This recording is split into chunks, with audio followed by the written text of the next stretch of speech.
अब अपन जानते हैं सर्वनाम के बारे में। सर्वनाम मतलब कि सबके नाम। सर्वनाम मतलब सबके नाम।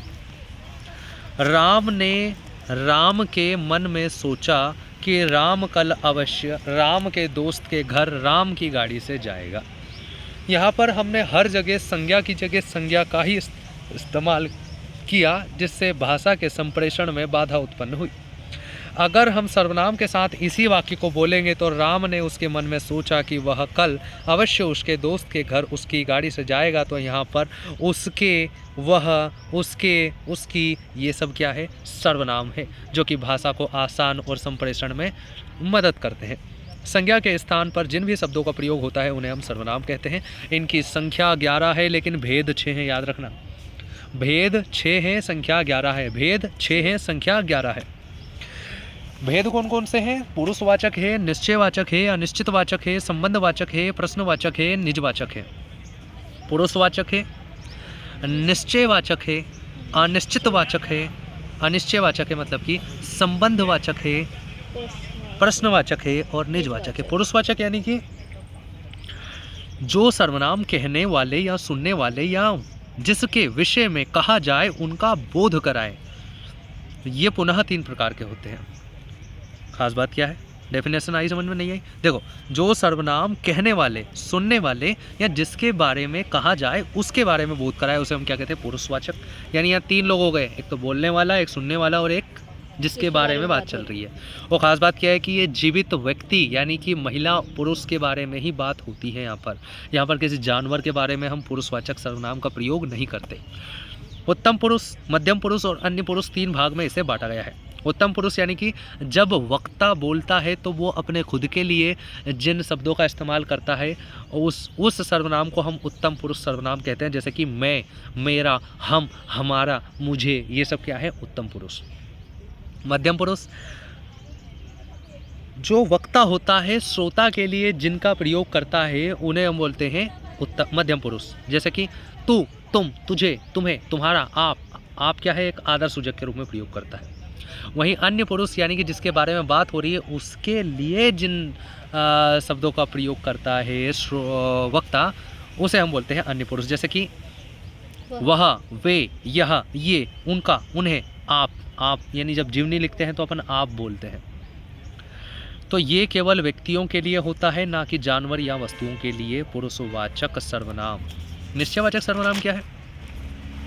जो सर्वनाम पास की या दूर की वस्तु या व्यक्ति का निश्चित बोध कराते हैं वो निश्चयवाचक सर्वनाम या संकेतवाचक सर्वनाम कहलाते हैं। यानी निश्चयवाचक को ही हम संकेतवाचक सर्वनाम बोलते हैं। यानी जो पास की या दूर की या किसी वस्तु के बारे में निश्चित बोध कराए उसे हम क्या कहते हैं? निश्चयवाचक या संकेतवाचक सर्वनाम कहते हैं। जैसे यह किताब मेरी है, यह मोबाइल मेरा है। तो हम क्या करते हैं? निकट की वस्तु है और अगर वो क्या है सिंगल यानी कि एक वचन है तो उसके लिए यह का इस्तेमाल करते हैं और बहुवचन के लिए ये का इस्तेमाल करते हैं कि ये किताबें मेरी हैं। दूर के लिए हम वह का इस्तेमाल करते हैं कि वह मोबाइल मेरा है, वह किताब मेरी है, वह पेन मेरा है। लेकिन अगर बहुत सारे हैं तो वे पेंसिल्स मेरी हैं, तो वो वहाँ पर वे के लिए हम बहुवचन का इस्तेमाल करते हैं। तो ये वे बहुवचन है, यह वह क्या है? एक वचन है। लेकिन खास बात क्या है कि हमने अन्य पुरुष में भी यह, वह, ये, वे पढ़ा था, लेकिन वहाँ पर जब प्रयोग होगा तो वो एक जीवित व्यक्ति या महिला के लिए इस्तेमाल होगा, लेकिन यहाँ पर जब प्रयोग होगा तो वो किसी वस्तु के लिए इस्तेमाल होगा। जैसे यह राधा की पुस्तक है, तो यहाँ पर जो यह प्रयोग हुआ है ये क्या है? एक निश्चयवाचक सर्वनाम है, क्योंकि यहाँ पर यह हम राधा के लिए नहीं जबकि यह पुस्तक के लिए इस्तेमाल कर रहे हैं। ठीक।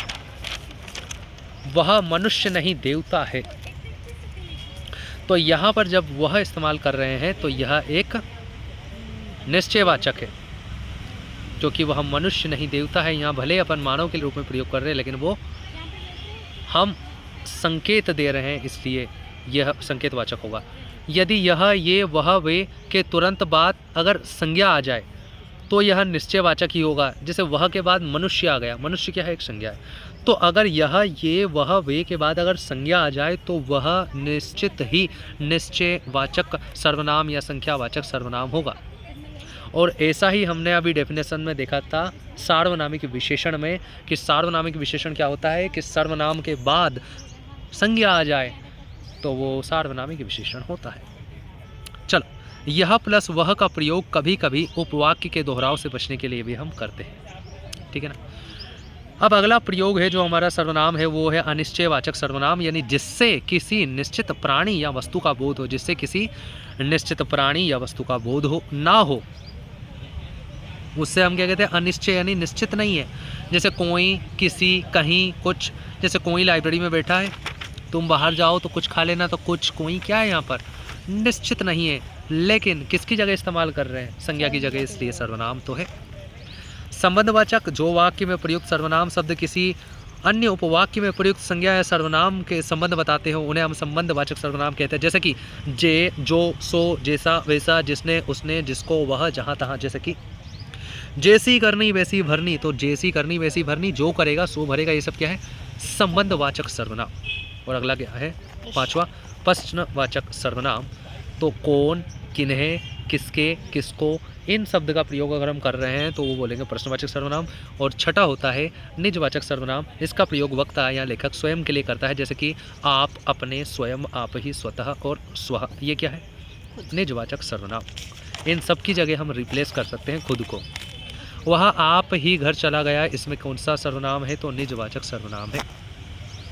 अब सर्वनाम संबंधी अशुद्धियाँ देख लेते हैं, जैसे कि वह सब भले लोग हैं, तो वह सब भले लोग हैं, तो सब यानी बहुत सारे लोग हो गए, तो वह का इस्तेमाल नहीं करेंगे, यहाँ पर वे का इस्तेमाल करेंगे, तो वे सब भले लोग हैं। दूध में कौन गिर गया की जगह हम करेंगे दूध में क्या गिर गया। आप, आपका काम करो, इसकी जगह आप अपना काम करो इस्तेमाल करेंगे। तो सर्वनाम की संख्या कितनी है 11। कौन कौन से हैं, मैं, तू, आप, यह, वह, जो, सो, कोई, कुछ, कौन, ठीक है ना।